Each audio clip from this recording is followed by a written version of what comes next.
Really cool to be joined by Shawn Wayans here in studio. We'll play 10 questions coming up here. But I was going to ask you, in terms of all the things that you've done in your entertainment career, what is the one thing that you get asked about the most, or people recognize you most? Because you have stand-up, you have these movies, you have TV shows.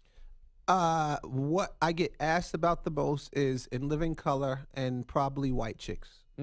Those are the two projects. And I mean, they talk about all our stuff, but those two projects, they're fascinated with, us getting away with what we got away with In Living Color, and the cast of all the talented people and how the show was put together, and then all of us coming up through that show and becoming household names. Then the White Chicks, everybody's fascinated by the makeup and how we pull that off, and did we learn any lessons? Being a woman, now you know what it feels like, huh, buddy? All that stuff.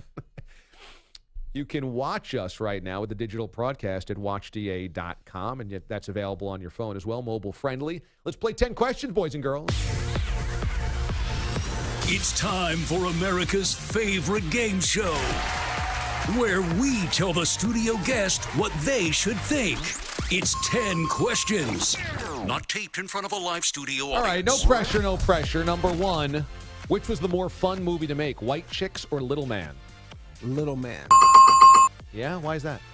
Because I wasn't dressed up as a white chick, and I could just chill. I actually had the easier job on Little Man. Marlon had a hard shoot, because he had to play this little dude with nobody else in the room. He was by himself. It was interesting. Oh, because of the CG? Yeah, it was CGI. Yep. So I loved Little Man. It was great. Such a good movie. Number two. Thank you. True or false? In Living Color is actually the best comedy from the 1990s. I don't know. I leave that up to the fans. I enjoyed it. It is. Yes. All no, right. it is. I got that one wrong. Number three. What's the better guest appearance for you? MacGyver or Hanging with Mr. Cooper? I would say Hanging with Mr. Cooper. Yes, absolutely. Because I'm friends with Mark Curry, so we had a good time shooting that. Yeah. How's Mark Curry doing? He's doing good. Yeah? Yeah, I just seen him up in Oakland. He was on a radio show up there. Okay. Yeah. That was a good show. They stole your hoop, Coop. Number four. What's your favorite? What's your favorite scene in Scary Movie? The one that made me laugh the most was Tucked In or Out, and that was in part 2. That made me giggle. It was just funny. It was hard to shoot because it was just so weird, me sitting there with my thing tied back like that. It was just strange, but it made us laugh. Number five. Did any of the Wayans siblings have middle child syndrome? Middle child syndrome? Yeah, where you need the attention because you're not the oldest and you're not the youngest, and so you're fighting for the attention. I would say all 10 of us had middle child syndrome because there was so many people to compete with. It was, we all felt like we needed attention. That's why we started doing comedy, was to get the laugh. Everybody I've read about you guys was trying to one-up the other and try to get laughs in the house, right? Yeah, yeah. And I don't think it was really trying to get attention. We just loved the laugh. That's how we lived our life, was laughing through whatever it was. If someone got a beating for a bad report card, we were laughing at them. Who got the most beatings for bad report cards? Whoo! I would say my brother Damon. Damon Wayans. Damon got beat. He got beat with stuff that was not stuff you should be beating your kids with. A slat? I remember my pops hit him with a slat one time. That's the thing that holds the bed up. Furniture. That's getting not real. The lamp, Daddy. No. That's real he used creative. to shop in IKEA. My dad was shopping in IKEA for stuff to beat us with. No, don't hit him with the vase, Daddy. Number six. What's the most underrated sketch from In Living Color? The one that you remember so fondly, but it doesn't get remembered. Underrated sketch that doesn't get remembered. Is there one that you watch and you're like, man, that was really good, but it's not? I'm going to tell you one. Well, I think that's a sketch that I thought was brilliant, that should have gotten more light, was Kelly Cofield did a sketch called Velma Mulholland.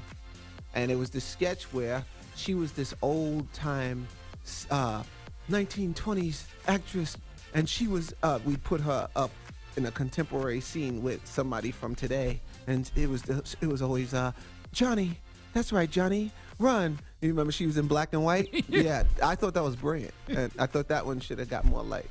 You know what was also great was when Jim Carrey played Alan Thicke hosting The Tonight Show, and he brought out the homie, and Tommy Davidson played the homie. Yes, endangered species. I remember that, yep. And that was a great sketch. Here is the homie eating a Jolly Rancher. Yeah. Yep. That's what the homies like to eat. Yeah. Number 7, they say sequels are never as good, but is Scary Movie 2 actually better than Scary Movie 1? No. And was I wrong? No, that's right. Yeah, and to be fair to Scary Movie 2, Scary Movie 1, we got 3 years to make. You know, and that's pretty normal, from writing a film to getting it actually greenlit to shooting it to all your post work. On Scary Movie 2, from the time we said yes, we was going to do the movie, till the time the movie came out was 1 year. Wow. So that means we had to write the movie in 3 months, shoot the movie the next 3 months, and then post the movie for them. So we had no time on Scary Movie 2. Yeah. So considering that was the situation we was in, it came out pretty good, but that was not my favorite way to work. And then you guys exited the franchise after 2, and then other people took it over for 3, 4, and 5? Yes. So do you like just collecting the paycheck and watching them have to do all the work? Honestly, once we decided not to move forward, we don't even, we just kept moving forward in our direction, and, you know, God bless them. Whatever they did is what they did. Gotcha. Number 8, how often do people quote, "Don't be a menace to you"? All the time. Yeah. Every day, right? That's probably our most quoted movie. Yeah. I would say with the younger generation, they love even younger kids that didn't see it back in the day. They love that movie, man. They love that. All the girls love White Chicks. Yeah. And then young boys love Don't Be a Menace. That's so funny because one of my ex-girlfriends bought me White Chicks on DVD. She's like, "I love this movie. You have to own this movie." So it's totally... Did you watch it with her? Yeah, I did. Yeah, you had a good time? Good. Absolutely. Yeah, Nice. you helped me out there. Oh, good. Yeah, score points. Number 9. Sing the song with a... If I could fall into the sky. Number 9, what's the funniest movie you've seen recently? Funniest movie I've seen recently. Yeah, any good ones? The last movie that I seen that I laughed pretty hard at was the reboot of Vacation. Oh, yeah. Yeah. Okay. They had some funny stuff in there. Ed Helms was in that. Ed Helms was in it. Christina Applegate. Right. And it was really funny. I liked it a lot. And finally, number 10, as DJ SW1, what was your favorite song to play? We played a lot of Tribe Called Quest Nice. and you know, Busta Rhymes and De La Soul. That was all the native tongue stuff back in the day. Oh man, so the studio audience got all that really great early 90s hip hop. Great hip hop. Yep. Oh, that is Living awesome. Color put a lot of that stuff on TV. So yeah. That is your 10 questions. Heavy D. Heavy D boys. was awesome. Yeah. Yeah. He was on a bunch. Shout out to Hev. Shawn Wayans joining us here in studio. So this weekend you're at the Stress Factory, New Brunswick, New Jersey. Yeah. Then on the weekend of June 2nd through the 4th, you're in Phoenix at Stand Up Live. Yep. Then end of June, early July, June 30th, and then July 1st, Orlando Improv. Yes, in sir. Orlando. Mm-hmm. End of July, you've got the Ontario Improv in Ontario, California. Yes, sir. And then late August, I guess this would be Labor Day weekend. It's the Brea Improv in Brea, California. Yep. Houston Improv in Houston in October. Correct. Arlington, Texas, Arlington Improv in October as well, late October. Then you're at the Chicago Improv around Thanksgiving. The 24th to the 26th. Mm-hmm. Wow, you know this off the top of your head. That one I do. And then Laugh Out Loud in San Antonio. December 1st through the 3rd. Hey, man, you're good at this. Yeah, I just looked at my phone. Tricked you. This was really awesome. This was really a pleasure to have you here on the this show, was fun. man. Thank Thanks you. so much for doing it. Thank you for having me. You got it. Shawn Wayans joining us here in studio again this weekend at the Stress Factory, New Brunswick, New Jersey. He will be performing live.